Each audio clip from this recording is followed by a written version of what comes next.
On va étudier ce matin le livre d'Ecclésiaste. Donc, c'est un survol, parce qu'on va couvrir Ecclésiaste en une seule leçon. Un livre que je crois est écrit par Salomon, même si lorsqu'on lit différents commentaires, les commentateurs ne sont pas tous unanimes, mais personnellement, moi, je suis convaincu que c'est écrit par Salomon lui-même, le roi, soit avant sa chute, comme on a vu hier soir, là, la chute où il a été entraîné par l'amour des femmes, puis il est allé dans l'idolâtrie, ou peut-être après une repentance. Mais il semble écrire avec une lucidité. Il dit lui-même en introduction, chapitre 1, verset 12, qu'il est roi sur Israël, à Jérusalem. C'est une bonne indication. Il a amassé plus de sagesse que tous. Ça pointe encore à Salomon. Hein? Plus riche, plus grand que tous. Si certains doutent qu'il s'agit de Salomon, un argument, c'est de dire que Salomon dit qu'il est plus sage ou qu'il est plus grand que tous les rois avant lui à Jérusalem. Certains disent, ouais, c'est étrange parce qu'avant lui, il y a seulement eu Saül et David. Mais ce n'est pas exact, en fait. Parce qu'avant qu'Israël, le peuple d'Israël, entre en Canaan, puis fasse de Jérusalem, finalement, la capitale, il y avait eu des rois pendant longtemps là, à Jérusalem. C'était une ville qui existait déjà. Là. Ça remonte même au temps de Melchisédek, qui était roi de Salem. Il semble que Salem, c'était Jérusalem. Donc, de tous les rois qu'il y avait eu pendant des siècles, là, Salomon était le plus grand. Maintenant, je ne sais pas si vous avez lu l'Ecclésiaste récemment. Est-ce que c'est un livre qui est pessimiste? Est-ce que Salomon il était en dépression quand il a écrit ça? Est-ce qu'il voulait décourager ses lecteurs? Je me souviens récemment, une jeune femme à l'église, elle venait de se convertir, puis elle lisait la Bible. Puis là, elle est arrivée un mercredi soir, elle dit, là, je viens de lire le livre le plus déprimant que j'ai jamais lu de ma vie. Elle venait de lire l'Ecclésiaste. Elle ne comprenait pas comment ça se fait que c'était dans la Bible. Elle dit, coudonc, il est vraiment déprimant. Parce qu'en fait, quel est le thème qui englobe tout? Il y a beaucoup de thèmes là, qu'on trouve dans l'Ecclésiaste, mais quel est le thème qui englobe tout le livre?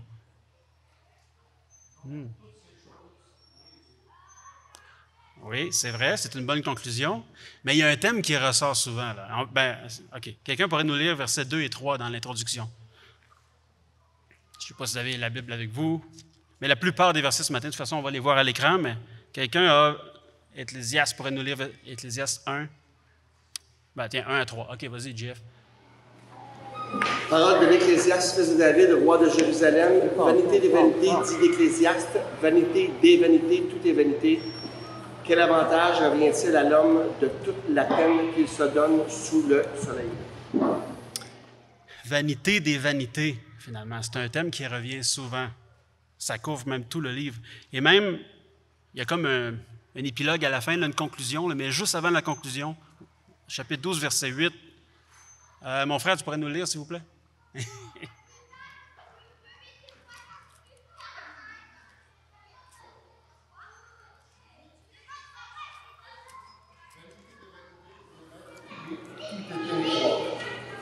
Tout est dérisoire. Wow. Quelle définition vous donneriez au mot vanité? Qu'est-ce que c'est que la vanité? Pardon? Le venin? Ah oui, mais ce n'est pas dans ce sens-là qu'il est utilisé. Tout est vain. Ah, éphémère, c'est un bon mot, ça, c'est vrai. Tout est vain. Pourtant, il y a des choses qui ont une certaine valeur. Tu sais. Mon laptop, là, je l'ai payé quand même assez cher. Là, parce que je voulais qu'il me dure longtemps. Mais avec le temps, à un moment donné, il n'y aura plus aucune valeur. Donc, c'est quelque chose qui est vain, c'est finalement que ça finit par passer. Ça finit par perdre toute sa valeur. Avec le temps, on découvre que finalement, ça n'a pas de valeur. Tu achètes un beau char neuf, là, et une couple d'années après, il commence à être rouillé, il perd sa valeur. Donc, finalement, l'Ecclésiaste, ce n'est pas un livre qui est pessimiste, c'est un livre qui est très réaliste, avec une grande lucidité. Ça nous force à nous arrêter puis prendre conscience. Il y a beaucoup de choses auxquelles on accorde la valeur qui, finalement, avec le temps, n'en ont pas. Donc, vanité, si on peut définir ce mot-là, c'est quelque chose qui finit par passer, qui est éphémère, donc souvent c'est de courte durée, ou même si ça nous semble être de plus longue durée, finalement, c'est rien dans l'histoire de l'humanité. Là. Et avec le temps, ça perd sa valeur. Et Salomon, qui est un homme très sage, qui a étudié toutes les sciences, là, qui a pris le temps de réfléchir, arrive à la conclusion que tout est vanité. C'est pour ça que lorsqu'on lit ça, on peut être déprimé, là, si on s'arrête seulement à ce message-là. Tout est vanité, tout finit par passer. Rien n'a finalement de réelle valeur en soi. Et de quoi il parle quand il dit que tout est vanité? Premièrement, que tout passe rapidement. Il y a un refrain qui revient au chapitre 3. Il y a plusieurs interprétations possibles, mais l'une d'entre elles, certainement, c'est que tout finit par passer, il n'y a rien qui dure. Il y a un moment pour tout, un temps pour toute chose sous le ciel, un temps pour enfanter, un temps pour mourir, un temps pour planter, un temps pour arracher le plant, un temps pour tuer, un temps pour guérir, un temps pour démolir, un temps pour bâtir, un temps pour pleurer, un temps pour rire, un temps pour se lamenter, un temps pour danser. Tu sais, il y a un proverbe qui dit, un proverbe commun qui dit qu'après la pluie vient le beau temps. Parce qu'on s'encourage avec ça. Oui, mais après le beau temps vient la pluie aussi. Ça ne dure pas, là.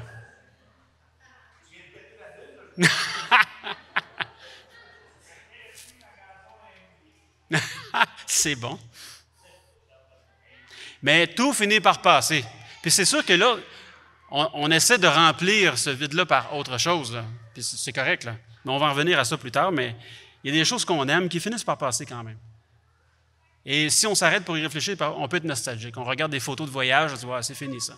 On regarde une vidéo de nos enfants qui étaient petits, mais ils sont rendus grands. La vie de famille passe, les générations passent. Ça fait pas longtemps, nous, on a acheté une maison à Montréal, puis au sous-sol, on a dû construire 2 chambres pour nos 2 garçons. Bien là, à l'automne, il y en a un qui s'en va, il se marie. On a fait des rénovations, puis on dit, on va en profiter, mais ça finit par passer. Je ne sais pas quelle période, si vous êtes parents, quelle période vous avez aimé le plus. C'est peut-être maintenant, mais ça ne durera pas. Même si on finit par trouver un temps, une situation qu'on se dit, ah, ça, c'est comme la situation idéale. On a la maison, le chalet, on a un temps de famille, les enfants s'entendent bien, ça ne durera pas. Tout finit par passer, même les choses qu'on aime. Une génération s'en va, une autre vient, la terre subsiste toujours. Il finit par voir aussi, Salomon, il n'y a rien qui est un réel changement permanent, qui est établi pour rester. Ce qui a été, finalement, c'est ce qui sera. C'est ce qui fait. Ce qui est fait, c'est ce qui se fera. Il n'y a rien de nouveau sous le soleil. Y a-t-il une chose qu'on dise, vois, ceci est nouveau? Elle a déjà eu lieu des siècles qui nous ont précédés. On peut même en société essayer de dresser des réformes, et là, on va réparer la situation, on va faire une réforme. En réalité, ça a déjà eu lieu. On est juste en train de répéter ce que d'autres ont déjà essayé, puis ça ne durera pas. Présentement, Haïti, il goûte solide, là, mais il pensait, avec le nouveau président qui est arrivé il y a quelque temps, que c'était la solution. Ça n'a pas duré. Bon, c'est sûr qu'éventuellement, on peut réussir à améliorer peut-être certains aspects de la société, mais il n'y a rien de nouveau en réalité. Tout finit par passer, il y a des cycles. On est dans un de ces cycles. Salomon arrive même au constat qui est assez frappant, que même la sagesse est vanité. Mais la sagesse en elle-même. Il dit, j'ai pris à cœur de connaître la sagesse, de connaître la démence, la folie. Donc, comment agir de manière sage, comment agir de manière insensée. J'ai reconnu que tout cela aussi est poursuite du vent. Ça ne vaut même pas rien. Parce qu'avec beaucoup de sagesse, on a beaucoup de tracas. Et plus on a de science, plus on a de tourments. Mais ici, il faut comprendre que c'est la sagesse en elle-même. De s'arrêter pour réfléchir, de comprendre ce qui se passe. Là. Si on s'arrête seulement à cela, ça ne vaut rien. Les grands philosophes là, de ce monde, souvent on les lit, là, il y en a plusieurs qui sont tombés en dépression, il y en a qui sont devenus suicidaires parce qu'ils arrêtaient pour réfléchir au sort de l'humanité. Ils étaient plus lucides que le reste de la population, mais ça ne les a pas aidés. Là. Finalement, la sagesse seulement en elle-même est vanité. La recherche de la joie, du bonheur est vanité aussi. Il dit, j'ai dit en mon cœur, allons, je vais t'éprouver par la joie et n'arrêter ma vue que sur le bonheur. Mais même cela est vanité. Il dit, je me suis découvert le désir d'habituer ma chair au vin.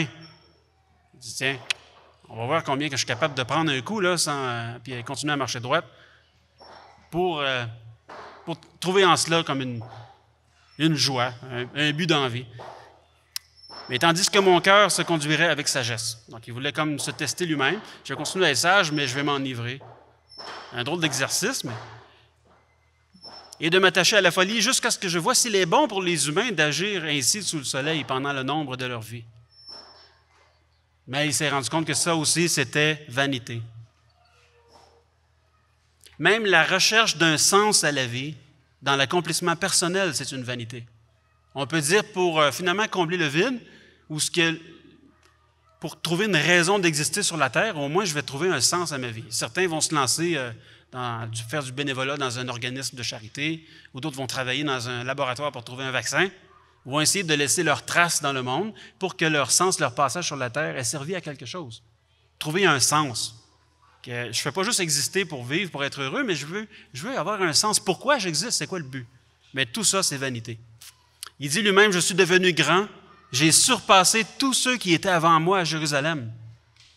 Puis j'ai envisagé tous les ouvrages de mes mains, que mes mains avaient faits, et la peine que j'avais prise à les faire, et voici que tout est vanité et poursuite du vent. Il n'en reste rien sous le soleil. Peu importe même le style de vie sur la terre, tous finissent par disparaître. Il dit, j'ai dit en mon cœur, le sort de l'insensé m'atteindra à moi aussi. C'est-à-dire qu'on va tous finir par mourir. Mais pourquoi donc aurais-je été plus sage? On se retrouve dans la même tombe, dans le même cimetière. J'ai déclaré en mon cœur que c'est encore là une vanité. Le sage ne laisse pas de souvenirs perpétuels, pas plus que l'insensé. Au fur et à mesure que passent les jours, tout est oublié. Le sage meurt bel et bien comme l'insensé. Même il a comparé le sort de l'être humain, qui peut développer une sagesse ou agir en insensé, avec le sort des animaux. Il dit finalement, l'être humain n'est pas moins mortel que l'animal. Le sort des humains et le sort de la bête ne sont pas différents. L'un meurt comme l'autre, ils ont tous un même souffle, et la supériorité de l'homme sur la bête est nulle. Car tout est vanité, tout va dans un même lieu, tout provient de la poussière et retourne à la poussière. La poussière, c'est une bonne illustration justement de la vanité. Donc, puisqu'on va tous mourir et qu'on ne peut rien emporter, même les biens qu'on aurait pu accumuler dans cette vie ne sont qu'une vanité aussi. L'accumulation d'argent, c'est aussi une vanité. Celui qui aime l'argent n'est pas rassasié par l'argent. C'est encore là une vanité. Comme il est sorti du sein maternel, il s'en retourne nu, comme il est venu. Il n'emportera de sa peine rien qui puisse emmener dans sa main. C'est encore là un malheur funeste. Il s'en ira exactement comme il était venu, et que lui restera-t-il après avoir peiné pour du vent, finalement? Même le succès est vanité. On se dit, au moins, on peut laisser une bonne réputation. Mais en fait, le succès va produire, plus souvent qu'autrement, la rivalité, la compétition, la jalousie. J'ai vu que toute peine, que tout succès d'une œuvre ne sont que jalousie de l'homme. Soit que ça va produire de la jalousie chez les autres qui nous regardent avoir du succès, ou soit que ça devient notre propre motivation pour avoir du succès, parce qu'on est en rivalité avec les autres, en compétition. Ce n'est que jalousie de l'homme à l'égard de son prochain. C'est encore là une vanité et poursuite du vent. C'est une compétition qui finalement est insensée. Donc certains vont se dire, bon, je vais me détacher de toute cette compétition-là, je vais m'enfermer dans ma bulle, je vais vivre comme un ermite. La solitude, c'est la solution. Ben non. Même la solitude, c'est tout aussi insensé. Il dit, voilà un homme qui est seul, sans personne d'autre. Puis là, il se dit, mais pour qui donc est-ce que je travaille et je prive mon âme de bonheur? Pourquoi est-ce que je peine? Pourquoi je me lève le matin, là? Passer ma tondeuse ou aller couper du bois pour me faire un feu, si je vis comme un ermite, mais pourquoi est-ce que je fais tout ça? Pourquoi est-ce que je peine pour continuer à survivre? Si finalement, il n'y a personne d'autre, je n'en fais pas profiter personne d'autre. C'est encore là une vanité, même un souci malsain. Puis il a regardé aussi la fin de la vie. Il dit, quand un homme meurt, c'est insensé que ses possessions soient léguées comme en héritage à d'autres qui n'ont pas travaillé pour, même des membres de sa propre famille. Mais ça ne fait pas de sens. Bon, peut-être qu'on trouve que ça fait du sens, mais là, c'est l'homme le plus sage qui dit ça. Là. On doit y accorder de l'importance. Mais il dit, y a-t-il un homme qui est peiné avec sagesse, science et succès? Mais voilà que sa part est donnée à un homme qui n'a pris aucune peine pour cela. C'est encore là une vanité, un grand mal. Donc finalement, il fait le constat que tout dans la vie, dans tous les domaines, dans tous les niveaux, est finalement une vanité.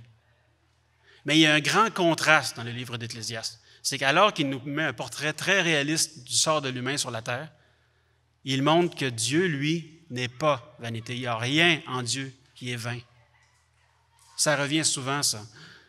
En fait, la vision de départ de l'auteur d'Ecclésiaste, ce n'est pas la vision comme d'un philosophe qui réfléchit sur la vie. C'est la vision d'un croyant qui sait que Dieu est le Créateur. Donc, c'est très important pour bien comprendre Ecclésiaste, de se placer dans la peau de Salomon qui écrit « Il sait que Dieu est le Créateur ». Il le dit au chapitre 12, « Souviens-toi de ton Créateur ». Et le point, la vision du monde qu'il a, c'est qu'il y a un Créateur qui a tout créé et nous sommes finalement la créature. Nous faisons partie de la création de Dieu. Nous sommes sa création. C'est pour ça les expressions « Dieu est au ciel, toi sur la terre ». Ou, ce qui revient souvent aussi, « sous le soleil ». Il n'y a rien de nouveau sous le soleil. C'est une manière de dire, nous sommes sous le soleil. Dieu est au-dessus. Dieu est au ciel. Il est tout autre. Donc, tout est vanité sous le soleil. Mais chez Dieu, rien n'est vain. Rien n'est vanité. Chapitre 3, il dit, « J'ai reconnu que tout ce que Dieu fait dure à toujours. Il n'y a rien à y ajouter, rien à retrancher. » C'est vraiment la définition c'est le contraire de la vanité. Hein? Tout ce que Dieu fait dure à toujours. Donc, c'est bon, ça donne valeur parce que tu as beau attendre 1 million d'années, tu retournes voir ce que Dieu a fait et ça a encore sa même valeur. C'est encore bon. Ça dure à toujours. Pas besoin de rien ajouter. Ça ne finira jamais par avoir un manque qu'il faut qu'on comble. Il n'y a rien qui va commencer à se détériorer qu'il faut qu'on enlève. Tout reste à 100% bon. Et d'ailleurs, même si tout est vain dans ce monde, ce n'est pas la faute de Dieu. Ce n'est pas un reproche qu'on pourrait lui faire. On pourrait dire, il n'y a rien en Dieu de vanité, sauf qu'il a créé un monde qui est rempli de vanité. Non, parce qu'au départ, à l'origine, la création était entièrement bonne. Tout ce qu'il a fait est beau en son temps, ou bon en son temps. Et ça, c'est conforme à Genèse 1, qu'on connaît bien, où Dieu, après avoir passé 6 jours à créer le monde, il a placé l'homme et la femme sur la terre. Quel est le constat qu'il a fait de la création? Dieu vit que ce qu'il avait fait était bon. Il dit, voici, cela était très bon. Donc, ce n'était pas une vanité. L'homme et la femme étaient censés pouvoir vivre pour toujours sur la terre, planter une vigne, en boire le fruit, fonder une famille, pouvoir vivre avec leur famille pour toujours. Bon, se multiplier, remplir la terre, mais ils pouvaient faire durer les choses. Mais malheureusement, la création a été soumise à la vanité. Donc, ce n'était pas l'état au départ. Depuis le péché d'Adam et Ève, l'humanité s'est corrompue et Dieu a soumis la création à la vanité. Dieu est intervenu. Comme même Ecclésiaste en témoigne au chapitre 7, il dit « Dieu a fait les hommes droits, mais ils ont cherché bien des subtilités pour le mal. Certes, il y a sur la terre point d'homme qui ne fasse le bien, qui ne pêche pas. » En fait, c'est ça le problème, là. Pourquoi que tout est devenu vain sur la terre? C'est parce que le péché est entré dans le monde et a tout corrompu. À cause du péché, Dieu a soumis la création à la vanité. Je pense que c'est ça le sens d'un Ecclésiaste 7,13. Regarde l'œuvre de Dieu. Qui pourra redresser ce qu'il a courbé? Dieu a comme croché, a courbé volontairement sa création. Est-ce que nous, on peut changer quoi que ce soit à cela? Non. Même si on décidait de vivre éternellement sur terre, on ne peut pas. Même si on décidait, à partir de maintenant, là, il n'y aura plus jamais de catastrophe sur la terre, où il va toujours faire beau, sans qu'on manque d'eau pour les cultures, ça ne marche pas. Là. On ne peut pas changer ce que Dieu a courbé. On ne peut pas changer le cœur de l'homme non plus, qui demeure pécheur de génération, de père en fils. Mais ça vient de Dieu, ça. C'est la souveraineté de Dieu. Dans Genèse 3, on lit, il dit à la femme, « Je rendrai tes grossesses très pénibles. C'est avec peine que tu accoucheras. Tes désirs se porteront vers ton mari, mais il dominera sur toi. » Donc, même de vivre sur terre, de fonder une famille, ça devient pénible, même depuis l'accouchement. Et ensuite, la vie de couple ne va pas de soi. C'est un défi. La relation de couple demeure conflictuelle et c'est Dieu qui en a décidé ainsi. Il dit à l'homme, parce que tu as écouté la voix de ta femme et que tu as mangé de l'arbre dont je t'avais défendu de manger, le sol, ou même on pourrait dire la terre, sera maudite à cause de toi. C'est avec peine que tu en tireras la nourriture tous les jours de ta vie et te produiras des chardons, des broussailles, et tu mangeras l'herbe de la campagne. C'est à la sueur de ton visage que tu mangeras du pain jusqu'à ce que tu retournes dans le sol d'où tu as été pris, car tu es poussière et tu retourneras à la poussière. Donc Dieu déclare, tu es vanité finalement. Et toutes tes œuvres seront vanité. Tu vas travailler à sueur de ton front, mais il ne te restera rien. Tu vas retourner nu comme tu es sorti du ventre de ta mère. Donc si tout est vanité, c'est finalement une condamnation de Dieu. C'est Dieu qui a soumis la création à la vanité.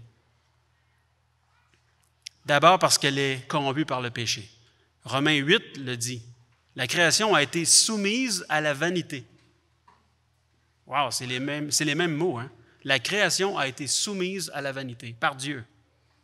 Non de son gré, mais à cause de celui qui l'a soumise. Avec une espérance, par contre. Cette même création sera libérée de la servitude de la corruption pour avoir part à la liberté glorieuse des enfants de Dieu. Or, nous savons que jusqu'à ce jour, la création tout entière soupire et souffre les douleurs de l'enfantement. Donc, ce qui se passe dans la famille des humains, qu'il y ait des douleurs même au niveau de l'enfantement, et que finalement, après, il y a souvent des chicanes de couple, et ça ne va pas bien, là. C'est représentatif de tout ce qui se passe sur la terre. La création elle-même, comme elle soupire les douleurs de l'enfantement. Et tout dans la création finit par s'user. Avec l'érosion, tout se détruit. Mais ce n'est pas normal, ça, ce n'est pas la situation d'origine.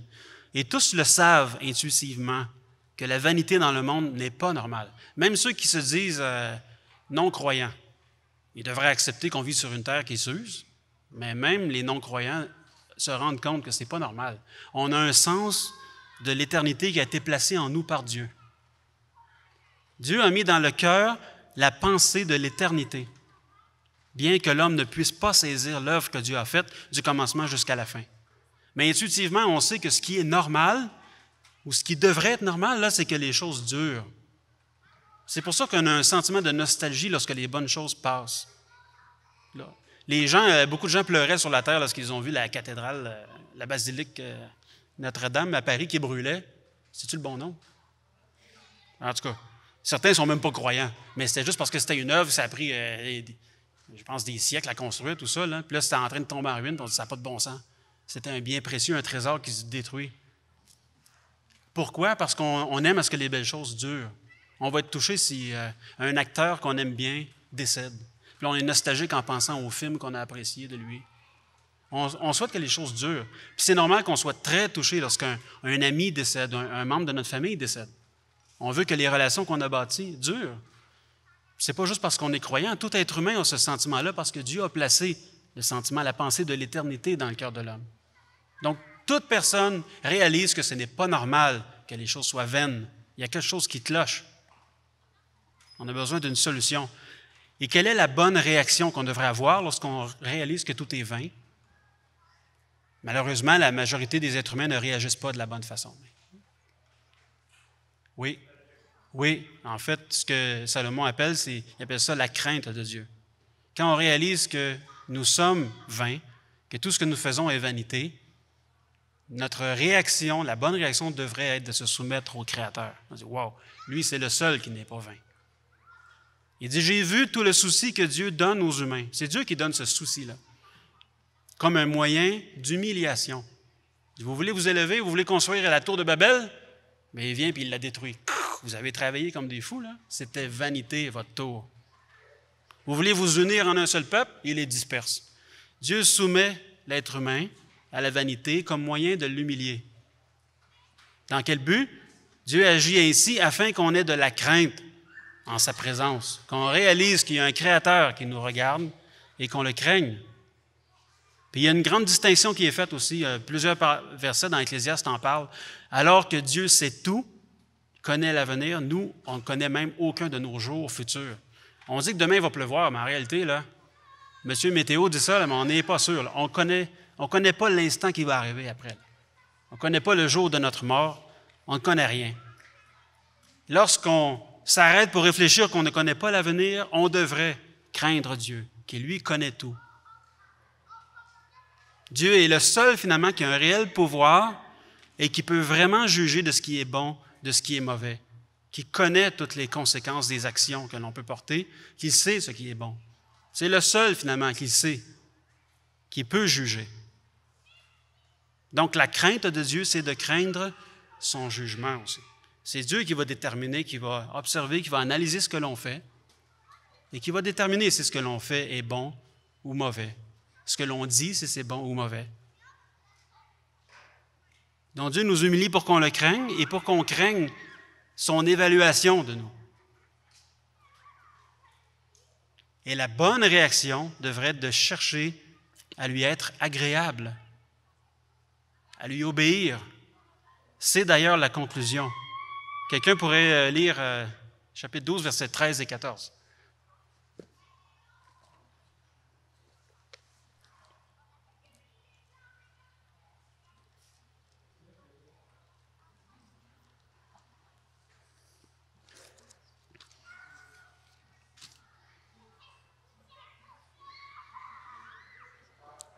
Oui. Les paroles des sages sont comme des aiguillons, et rassemblées en un seul recueil, elles sont comme des clous plantés, donnés par un seul maître. Du reste, mon fils, tire instruction de ces choses. On ne finirait pas si l'on voulait faire un grand nombre de livres, et beaucoup d'études est une fatigue pour le corps. Oui, jusqu'à la fin. Écoutons la fin du discours. Crains Dieu et observe ses commandements. C'est là que ce que doit faire tout homme. Car Dieu amènera toute œuvre en jugement au sujet de tout ce qui est caché, soit bien, soit mal. C'est ça. Donc, le thème qui englobe tout le livre, c'est vanité des vanités, tout est vanité. Mais la conclusion à laquelle on devrait arriver lorsqu'on reconnaît ça humblement, c'est la crainte de Dieu. Crains Dieu, observe ses commandements. C'est là tout l'homme. Car Dieu fera passer toute œuvre en jugement au sujet de tout ce qui est caché, soit bien, soit mal. Par contre, ce n'est pas un effet seulement sur ce qui va se passer au jour du jugement. Cette crainte de Dieu-là, si on craint le jugement qu'on veut lui être agréable, va avoir un effet sur notre vie sur la terre, un effet qui est réel. Et en réalité, là, la crainte de Dieu procure un réel bonheur. C'est pour ça que le livre d'Ecclésiaste n'est pas qu'un livre pessimiste ou dépressif. Et Ecclésiaste en témoigne lui-même. Il dit, quoi que le pécheur fasse 100 fois le mal et prolonge ses jours, moi je reconnais tout de même que le bonheur est pour ceux qui craignent Dieu, parce qu'ils ont de la crainte en sa présence. Donc, même si on vit dans un monde de vanité, et qu'on peut avoir une nostalgie que les choses passent, on peut être heureux. On peut trouver le bonheur par la crainte de Dieu. Parce que toutes les choses viennent de ce monde. Même d'aller en voyage. On va en voyage au Mexique, là. On revient, le voyage est passé. Qu'est-ce qui nous reste de ça? Des souvenirs, des photos. Mais si on est croyant, qu'on consacre notre vie à la crainte de Dieu, tout à coup, toutes ces petites choses-là prennent de la valeur parce qu'elles sont vues comme des dons de Dieu, des cadeaux de Dieu. Lorsqu'on reconnaît que Dieu a vu le mal dans le monde et qu'il a soumis la création à la vanité, mais qu'il ne nous a pas détruits, qu'il nous accorde quand même la possibilité de vivre. Même si notre vie est courte, à 90 ans, là, on est pas mal rendu à la fin, mais on a quand même obtenu de Dieu une vie de 90 ans.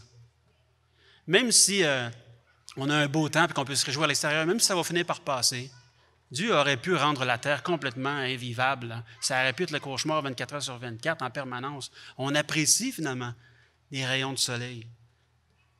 Même s'il y a souvent des conflits familiaux, là, on apprécie lorsqu'on a un bon repas en famille et qu'on peut se réjouir. Même si notre maison va finir par se démolir, on apprécie quand même que pour un temps, on a un toit. Là. On apprécie toutes les choses que Dieu nous donne parce que c'est une pure grâce.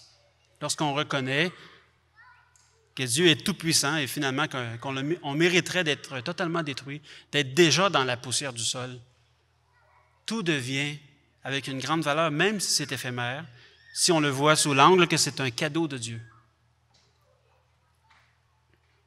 Et au chapitre 11, on lit « Jeune homme, réjouis-toi pendant ton adolescence. c'est pas juste une concession, c'est pas juste dire, bah, c'est correct, t'es jeune, tu peux te réjouir. C'est presque un commandement.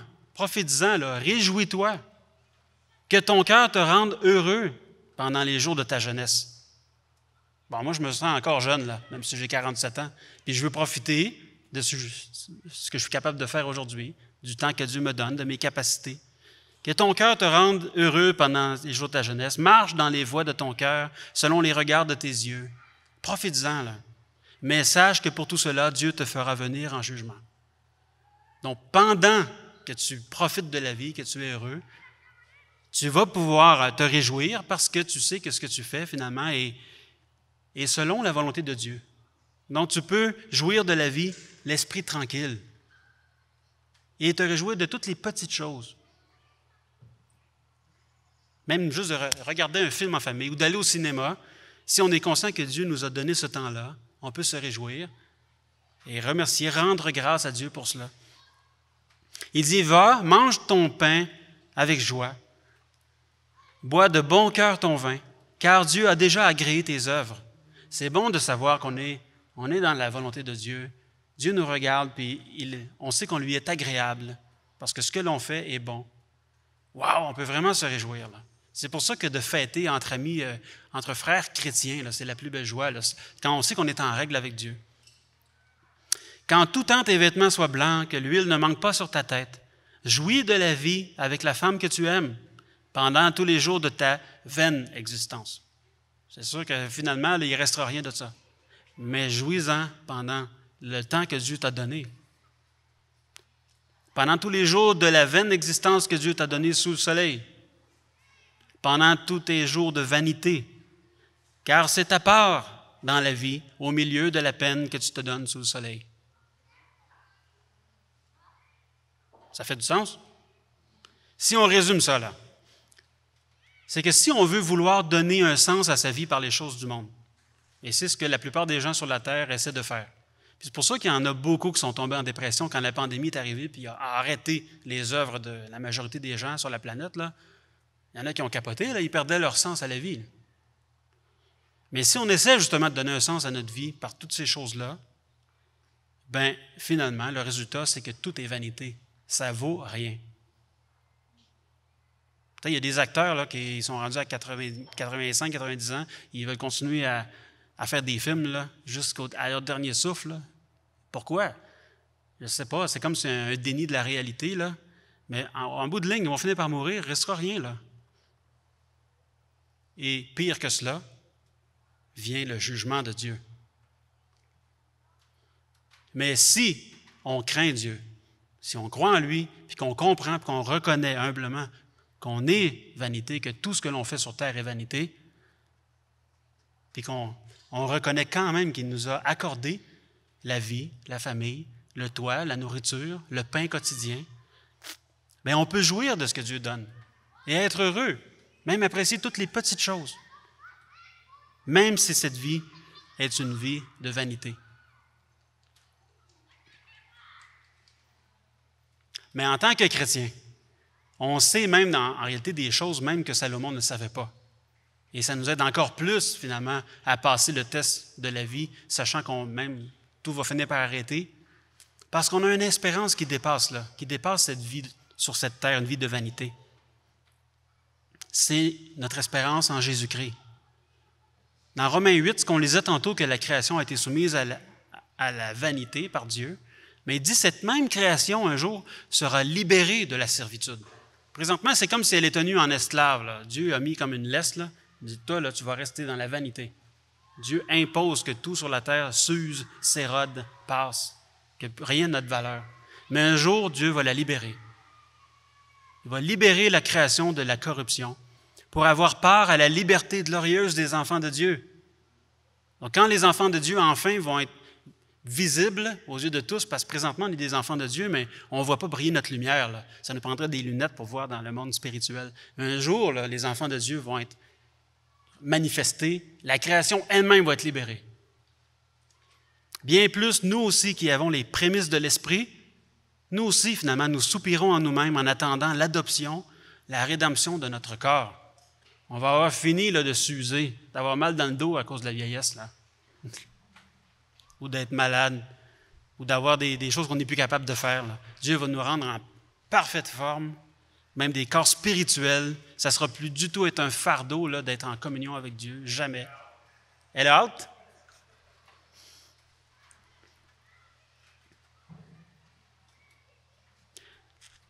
Et on va conclure en allant lire 2 petits passages là, dans Apocalypse. Quelqu'un pourrait nous lire ça? Apocalypse 21, 1 à 4.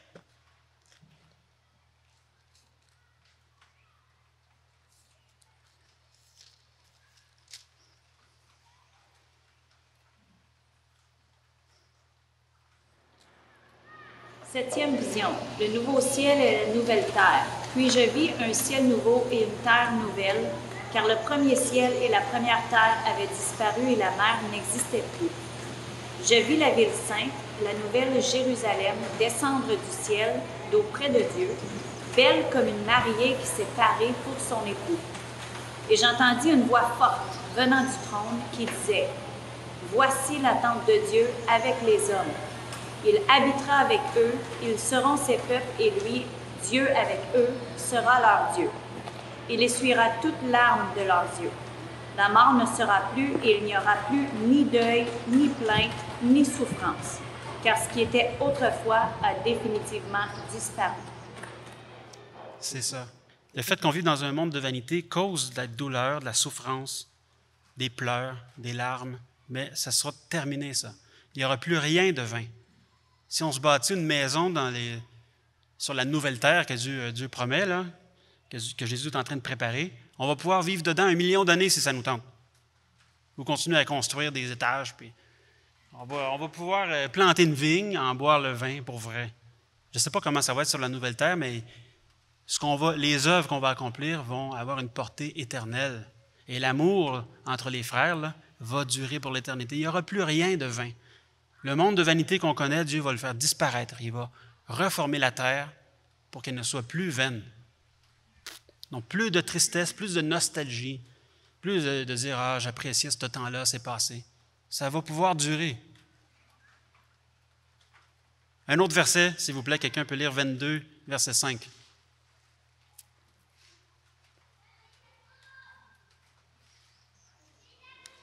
Oui, ma soeur. Il n'y aura plus jamais de nuit. On n'aura donc plus besoin ni de lumière ni de lampe, ni de celle du soleil, car le Seigneur Dieu répandra sur eux sa lumière. Ils règneront éternellement. Oui, bien, c'est quelque chose qui revient comme un cycle toujours. Là, c'est vraiment le cycle du jour et de la nuit. Il n'y aura plus de nuit. Là.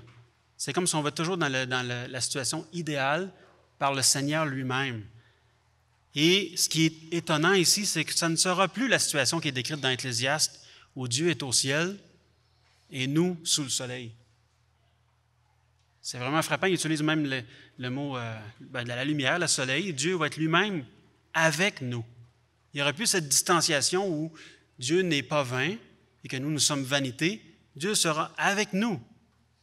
Donc, c'est pour ça qu'il n'y aura plus du tout de vanité. Dieu va être là, présent parmi nous, pour l'éternité. C'est un encouragement, n'est-ce pas?